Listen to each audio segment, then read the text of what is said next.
National Under-17 male football team Black Stars through to finals of CAF Under-17 Championship in Gabon.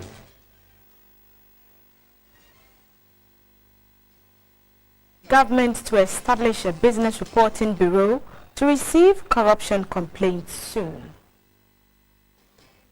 Good evening and welcome to News Hour live on Ghana Television and GBC24. My name is Emmanuel Amagashi. I'm Thelma Taki. With us in the studio to do the sign language interpretation is Clement Sam. Our first story, the national under-17 male football team, the Black Starlets, are through to the finals of this year's CAF Under-17 Championship in Gabon. The Starlets beat Niger by 6-5 on penalties after a pulsating 0-0 drawn game in regulation time. And we have more news for you. President Akufo-Addo is currently in Freetown on a day's visit, and Akufo-Addo will hold talks with the President of Sierra Leone, Mr. Ernest Bai Koroma, and address the Ghanaian community in the West African country.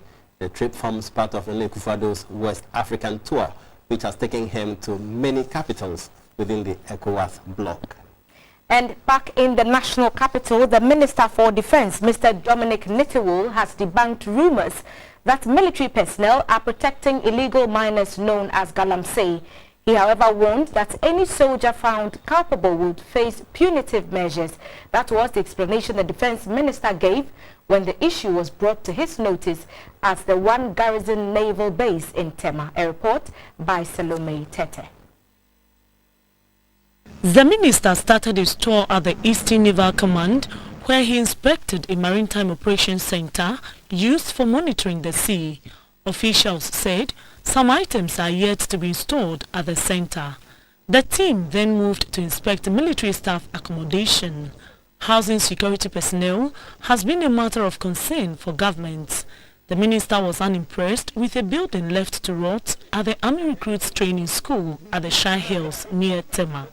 It was built in 1954. The ministry will release $50,000, which is equivalent to a little over 200,000 Ghana, to rehabilitate the dilapidated structures that you saw.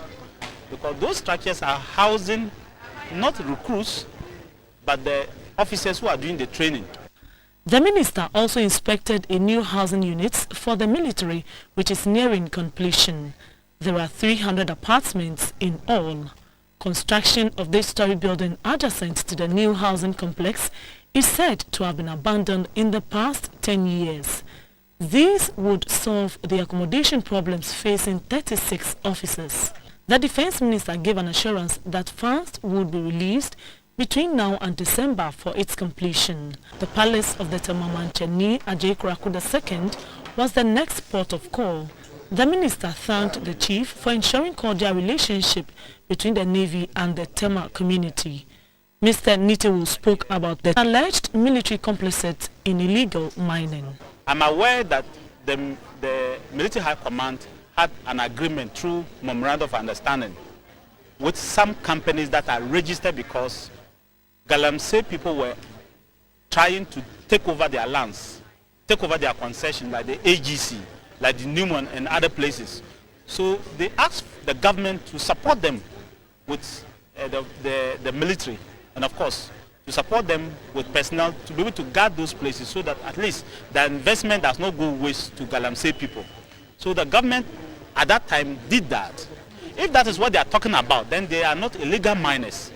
But if somebody says that the military are engaged in illegal mining, I have said the Military High Command and the military has not asked any soldier to protect illegal miners, what we call galamsey. Not at all.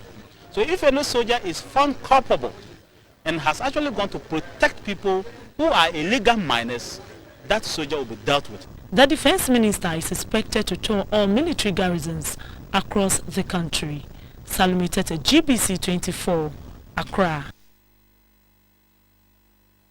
We're back to Gabon in our earlier story. The national under-17 male football team, the Black Starlets, are through to the finals of this year's CAF Under-17 Championship. The Starlets beat Niger by 6-5 on penalties after a pulsating 0-0 drawn game in regulation time. Away from that story, the government will soon establish a business reporting bureau to which corrupt activities of staff and officers of state-owned enterprises, regulatory institutions and revenue agencies will be reported. The bureau is to ensure transparency and aid the fight against corruption. And this was made known when the senior minister, Mr. Yaosafo Mafo, addressed CEOs at a forum in Accra. Succeed in attaining these ideals, we must first put our house in order. For no country in the world enterprise in an atmosphere characterized by corruption, nepotism, incompetence, disinvestment in agriculture, distorted aid programs, high politics, and national fragmentation. When these are capped by tendency towards inequalities in the distribution of national resources, then one has tickling bomb scenario in which the teeming masses of the excluded will rebel one day. The International Day for UN Peacekeepers was set aside to celebrate peacekeepers and honor the gallant servicemen who lost their lives in the cause of peace. Ghana's participation dates back to the 60s and is now the 10th largest contributor of troops to the UN. Through the changing phase and dynamics in war and peacekeeping duties, more resources is needed to combat the scourge. However, members complain of low budgetary support. Over time, the scope of peacekeeping missions was expanded and now includes other security agencies, the police, immigration and prison service. The aim is to complement the role of the Ghana Armed Forces. International relations expert Dr. Vladimir Entry-Danso cautioned the world to be mindful of global insecurity. To him, the UN is mankind's only hope. Continued global insecurity has given rise to an uptick in activism of non-state actors. Incidentally, it is the member states of the United Nations who have insipidly supported this kind of situation, thereby making the United Nations continually impotent because they would not contribute enough towards the dousing of the very fires they have caused to be created. Currently, there are 124 contributing countries to the UN and 16 peacekeeping missions across the world. This year's celebration was under the theme UN Peacekeeping, Investing in Peace Around the World.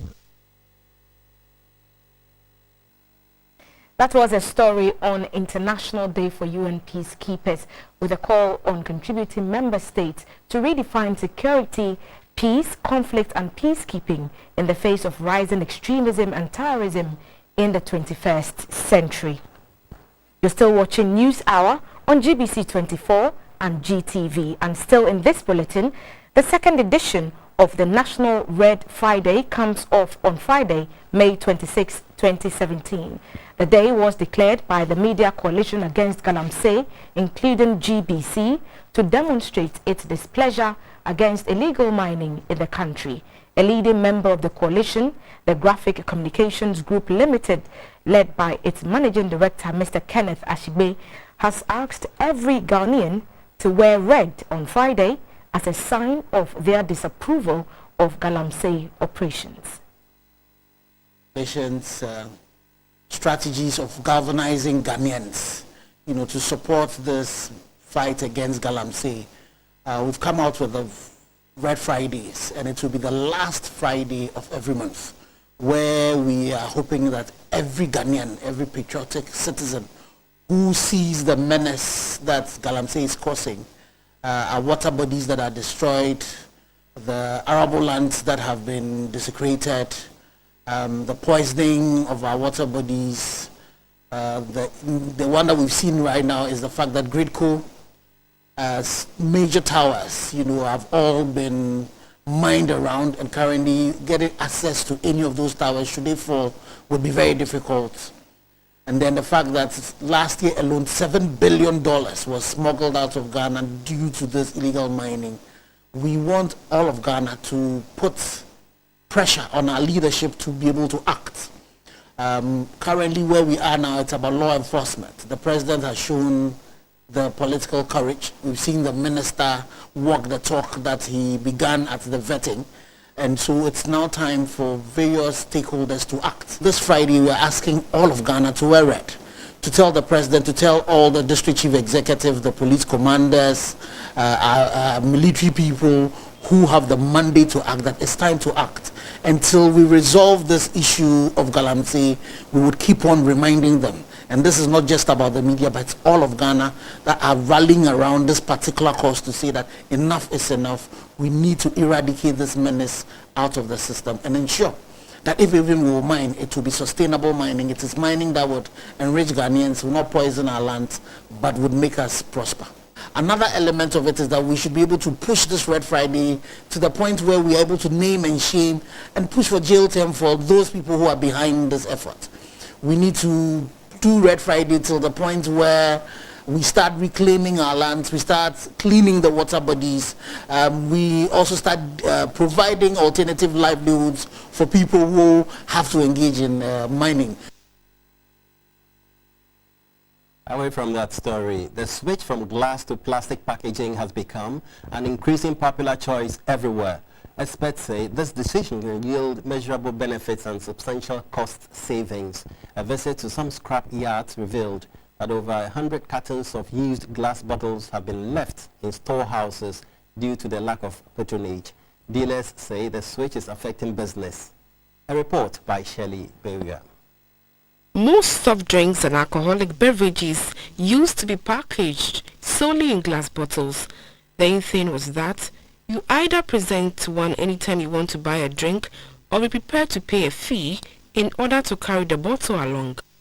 If you are unable to return the glass bottle after use, the fee is kept as collateral. At first, when people come, they will say maybe they have to deposit for the crates, but when you give it to them, they wouldn't return it back. But since the plastic one has been in the business for now, people will just buy it. People prefer the plastic one to the bottled one, in a sense that when you buy the bottled one, they will ask you to return the bottle, and maybe at the cost of returning the bottle, either they will pour it in a rubber, and at the cost of the day, maybe when you are going, maybe it will just get burst on the way. Then came the 21st century. Plastic packaging appears to be the fashion now, from drinks, water, food, fruits, to non-consumables. So why the switch? Glass is not made in Ghana here. We used to have the Aboso glass factory, but it's not functioning now. So it's sometimes very difficult to get glass to package your products. But plastics are readily available, and they can also be easily made. Despite all the benefits of plastics, the reality is that it is the #1 challenge of city authorities in terms of waste management. The Chief Executive of Institute of Packaging Ghana, IOPG, Mr. Ebenezer Mante, says the answer resides in recycling. It is not only in Ghana, it's all over the world. When you look at how plastic is polluting our oceans and our environment, it's a major problem. We have to concentrate on recycling, reuse, and turning these waste plastic products into something that is very useful. However, there are some products that require glass packaging, especially beer. With glass too, we say it is inert. It does not react with any substance whatsoever. These beers and the non-alcoholic beverages have some gases in them, and the glass is able to withstand that pressure. Food safety studies have shown that the chemicals in plastic break down and leach into food or drinks, especially when heated. So are glass packaging safer alternatives to plastics? If it's a product that can easily be affected by light, and you package in plastic, that light enters easily, it will surely affect the product and it will discolor. Meanwhile, dealers of used bottles say the switch is adversely affecting patronage. A visit to a number of scrap yards reveals several hundreds of bottles begging to be bought.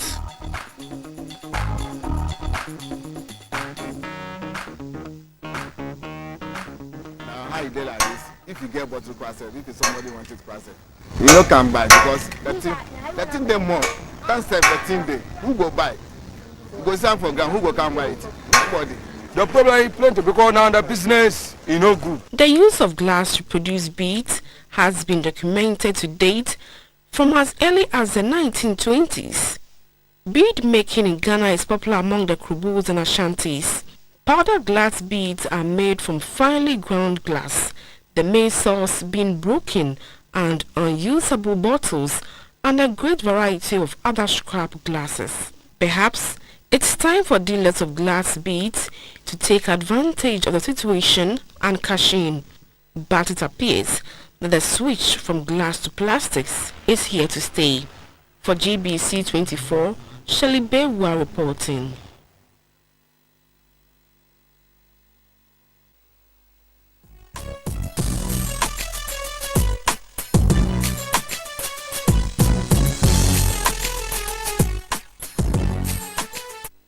Hello, good evening and good to have you join us for the business segment of the news, proudly sponsored by NIB and Ernest Chemist. I'm Dorothy Ajimine. The Chief Executive of Tobinco Group, Mr. Samuel Amutobin, has described the $26 million support the government is extending to the local pharmaceutical companies as a big boost. He added that the ban on the importation of 49 drugs will enable local manufacturers harness their potentials and create jobs. Currently, there are 38 pharmaceutical companies in the country, with 210 others importing medicines into the country. The importation of goods does not only affect Ghana's drive to create jobs, but also put pressure on the local currency, the cedi. Besides, every imported drug in a way makes local drug manufacturers uncompetitive due to the high cost of production. But the latest move by the government to ban the importation of 49 drugs and ensure that such drugs are produced locally has been described by the CEO of Tobinco Group, Samuel Amutobin, as a great step towards injecting a new lease into the manufacturing industry in Ghana. This is good news to us. We must not abuse it. We should work hard and come out with, efficacious products so that people will know that Ghana pharmaceutical industry manufacturers are capable of manufacturing our own products. So the number will go up and up.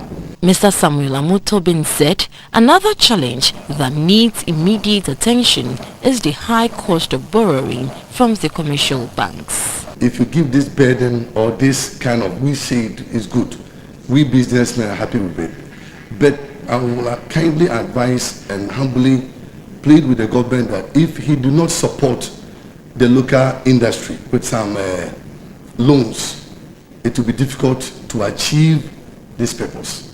And secondly, when we manufacture and supply to the various hospitals, like the regional medical stores, all the various hospitals, and the NHI do not pay them, we end up locking our monies. And if the money is not being turned around back to us to buy raw materials to produce to them back, we'll block our monies and we can't produce. And the country will suffer because we blocked the inflow of the produce into the country. The Ghana Chamber of Pharmacy puts the worth of the local medicine manufacturing industry at 1.36 billion Ghana cedis in 2016. For GBC24, Mavis Ofer Champong reporting. In 2016, Unilever Ghana recorded a profit of 3.13 million Ghana cedis. To this end, shareholders of the company will enjoy a dividend of 0.05 pesos per share. Addressing the annual general meeting in Accra, the board chairman of the company, Mr. Edward Ifa, said the dividend represents 85% of the company's cash position at the end of last year. Unilever Ghana, producers of detergents, cereals and toiletries, posted a turnover of 496.31 million Ghana cedis against 518.73 million Ghana cedis or 2015. This represents a revenue decline of 4.3% for the year under review. The company, however, recorded improvements in its profits after tax of 39.049 Ghana cedis as a result of savings on expenditures and efficiency drive. The board chairman of the bank, Mr. Edward Efa, said a general decline in the economic performance of the country contributed to the sluggish performance in 2016. A cost of sales reduction was recorded from 370 million in 2015 to 346 million in 2016. This resulted in profit after tax improving by nearly 10% from 35 million in 2015 to 39 million in 2016.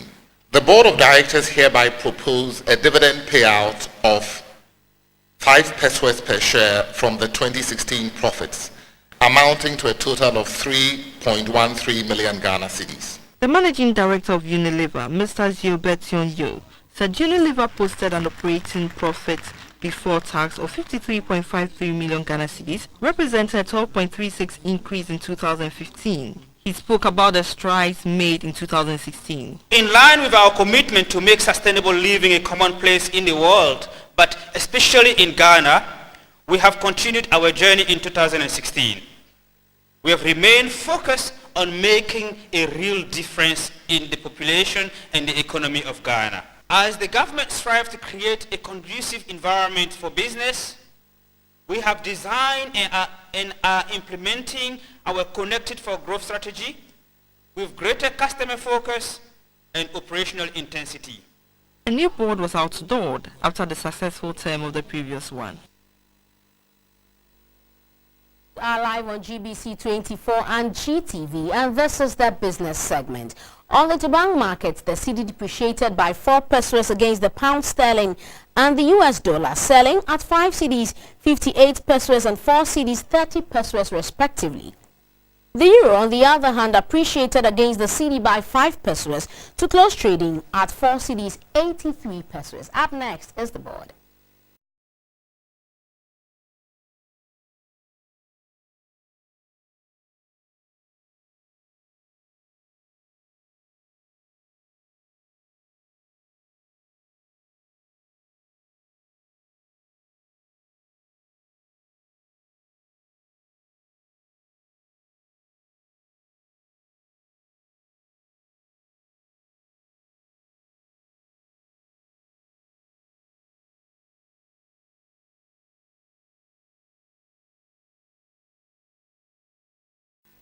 The price of light crude on the commodities market increased by 23 cents to close trading at $51.70 per barrel.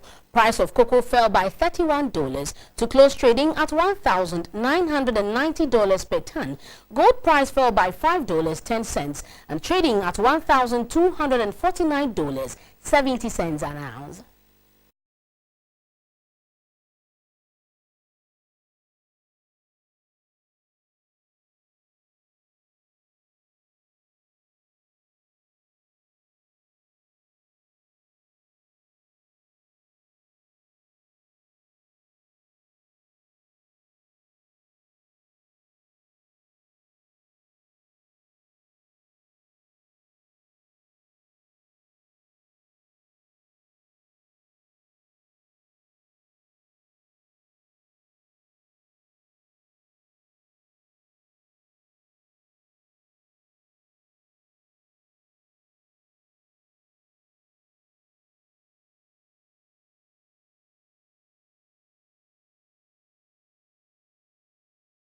Business News was brought to you by kindness of Ernest Chemist and NIB. We have more news coming up after this break. Please stay.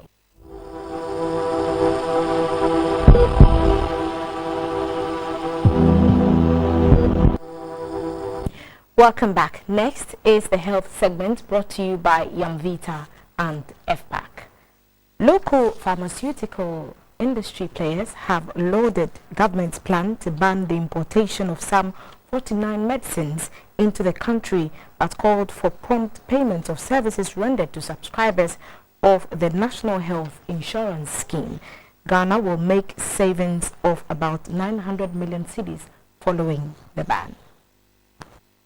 The plans to ban the importation of some over-the-counter medicines was initiated by the former administration, with the former Health Minister Alex Sebefia signing the Gazette notification.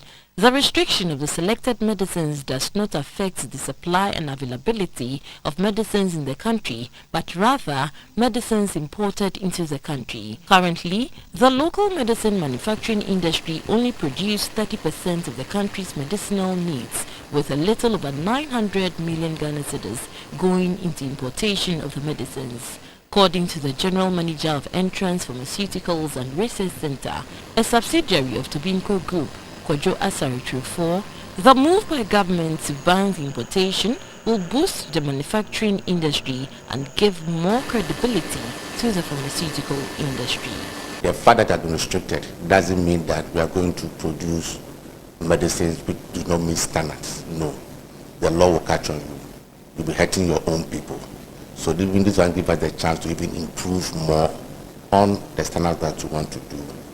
And then when we get in the revenue, more investments can be done to expand the facilities that we have in the industry. He said the local industry is capable of producing some of these over-the-counter products, but called on government to ensure prompt payment since most of the 49 medicines are covered under the National Health Insurance Scheme. The other side of the implementation which we should be looking at is most of these drugs are purchased by the National Health Insurance into the hospitals. And if payment is not being done for us, your scale resources will be blocked. And that is going to be a big blow to the industry because after now the payments are not being done for us. And now to stop the importation, and the local is not having the money to produce, the country will suffer. So as much as we welcome the idea, they should look at also paying us on time when we supply to the government hospitals, especially the NHIS, so that the scarce capital that we have will not be blocked, but will be used and be made available for people to use in the country. Of the 49 medicines to be banned are magnesium trosilicate suspension and tablets, amoxicillin capsules and suspension, aspirin, folic acid tablets, paracetamol syrup and tablets, vitamin B complex tablets and multivitamins, cough mixtures, ibuprofen tablets, among others. For GBC24, Mavis Affair Champon reporting. The Kontehene of New Japan traditional area, Bafo Nyantechi Tutu Boateng, has called for the introduction of emotional intelligence skills in the training of community health nurses. He believes the training will equip health workers to better manage emotions and trauma of patients. Kontehene was speaking at the 13th National Delegates Conference of Community Health Nurses Association of Ghana, held at Kofodia in the Eastern region. The Community Health Nurses Association of Ghana currently has a membership of over 16,000. The work of the community health nurse is critical in healthcare delivery. They deliver healthcare to the doorsteps of the people, especially those in the rural and remote areas. The president of the Community Health Nurses Association of Ghana, Madam Esther Banfo, urged stakeholders to invest more in the health sector. While we praise the MOH for the introduction of the top-up programs as well as the funds for CHIPS concept, there is a need to pay particular attention to the issuance of steady leave for community health nurses. Since there is no transparency and majority of the community health nurses group are denied of steady leave even though they are due. The Regional Director of Health Services, Dr. Mrs. Charity Stapon, said the work of the community health nurses is key in achieving the SDGs. The important role that they play in bringing health services very close to the people, even in deprived and difficult to reach areas, cannot be overemphasized. Among many other roles that they play, it is visitation to the homes within their catchment areas, knowing all their pregnant women and making sure that they assess their health needs, and also ensuring their safe delivery, as well as follow-ups to ensure that their babies born have all the vaccination services that they need. I salute you, gallant officers. Giving a presentation on the key challenges confronting CHIPS implementation and how they could be mitigated, the Regional Chief Nursing Officer, Mrs. Evelyn Usuechang, said CHIPS compounds help in bridging the gap between the rich and the poor. She noted leadership, financial constraints, deployment of community health officers as some of the challenges confronting CHIPS at the district level. The Krontihini of New Job in Traditional Area, Bafo Nyantechi Tutubuating, urged community health nurses to build stronger relationships with their clients while upgrading their skills on new techniques of their profession. It is important for you to know the diverse needs of the individuals and families and appreciate the values of a multicultural community so that you can improve, protect and enhance the quality of health for all who reside in the specific community in which you operate. The Eastern Regional Minister Eric Kwachidafo commended community health nurses for their dedication towards national development and assured them of government's continual support to enhance quality healthcare delivery. The 13th conference was under the theme Achieving the Sustainable Development Goals, the role of community health nurses at the CHIPS zone. Back in the national capital, the 37 military hospital has received medical consumables and personal protective equipment from an accident victim who got medical relief at the hospital. The items, worth 6,000 Ghana cedis, are to support accident victims and save lives at the hospital. Poor driving skills, distracted drivers talking on mobile phones behind steering wheels, overloading, bad roads, drunk driving and overspeeding are some of the major causes of road accidents in Ghana. The PRO of the Motor Transport and Traffic Directorate, MTTD, Chief Inspector Simon Tenko, cautioned the general public to be vigilant on the road to avoid motor accidents. We've just done one quarter 2017. It will interest you to know that we've so far lost over 700 precious souls, involving over 4,000 vehicles. The trend is quite worrying. Madam Kandi Ankrabel, acting on behalf of her mother Vivian Ankra, who had a terrible accident and her recuperation overseen by the 37 military hospital in Accra, has presented some medical consumables and personal protective equipment to the hospital to express her appreciation for their care.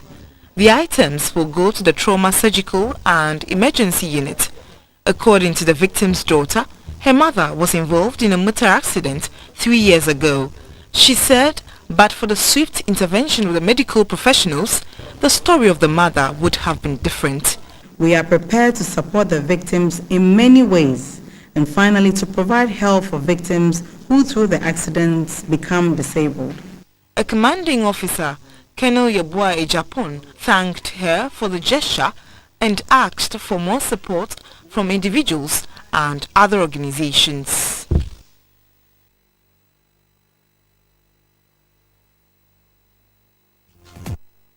Hello, good evening. Let's talk sports. I'm Theophilus Sampa. The 42nd edition of the Sports Writers Association of Ghana Swag Awards Gala comes off this Saturday. The Magdan Group has presented a check for 10,000 Ghana cedis. The Magdan Group on Wednesday presented a check for 10,000 Ghana cedis to the leadership of SWAG in Accra. It was to support the smooth organization of the awards.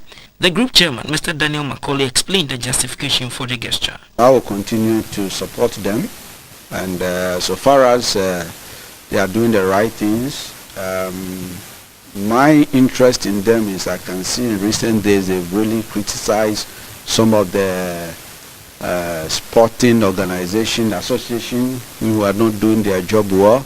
I say kudos to them. They should continue putting the pressure on them to continue doing the right things, because we cannot waste our money.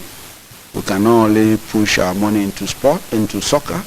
We have to help the other sports. The president of SWAG, Mr. Koblaibwa, said thank you. We truly appreciate it and want to assure him that his money will be put to good use on Saturday at the banquet hall. And interestingly, the generality of SWAG membership decided to vote Magdan for a special award on Saturday. And I'm particularly delighted about the fact that His Excellency, the President of the Republic of Ghana, Nana Addo Dankwa Akufo-Addo, has decided to grace the occasion. Meanwhile, Dr. Macaulay has congratulated the new Ghana Olympic Committee President, Mr. Benunu Mensah, on his elections as the new GOC chief. Let's quickly go to Korea, where Guinea has picked up their first points at the FIFA Under-20 World Cup after a 1-1 draw with England in Jeonju, South Korea. Let's go to England now, where Crystal Palace manager Sam Allardyce has resigned 5 months after he joined the Premier League club. Allardyce replaced Alan Pardew in December on a 2.5-year deal with the Eagles, 1 point above relegation zone.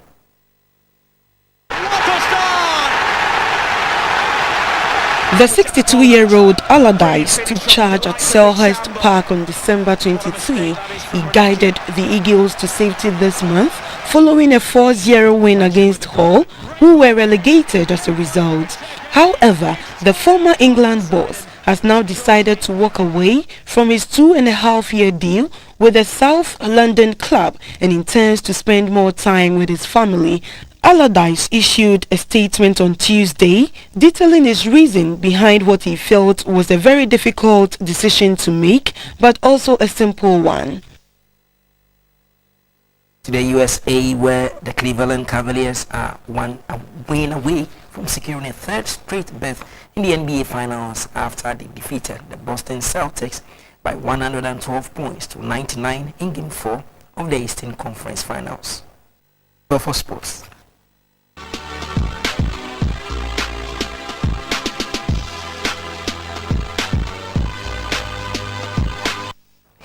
Thanks for staying on to the lighter side of the news, the entertainment segment brought to you by Cowbell. Gospel musician Joyce Blessing has released her new album.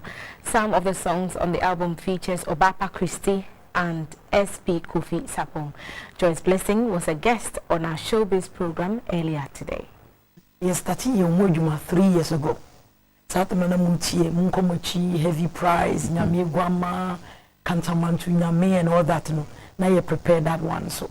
Okay. And the actual studio party be like 3 years. Okay. It's a Uti album now. A.B. Crenshaw was the Lost Prayer. Our Father who art in heaven, hallowed be your name. Thy kingdom come. Boot for boot, we knew about Papa Christie. I was a Uti. What's the title now? Very big. It was a Uti, you know. And after that, you boom.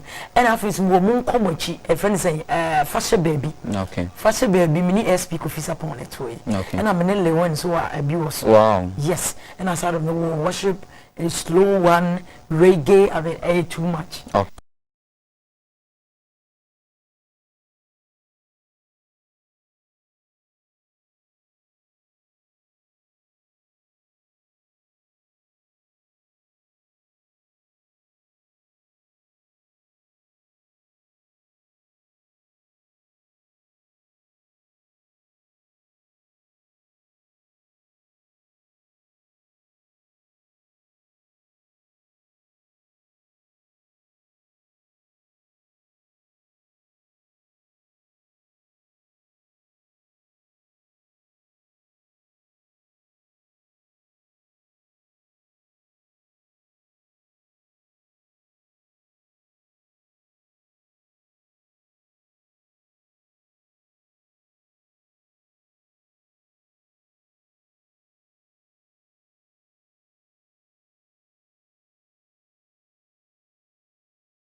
Today's cultural practices are mistletoe removal and canal and gutter cutting.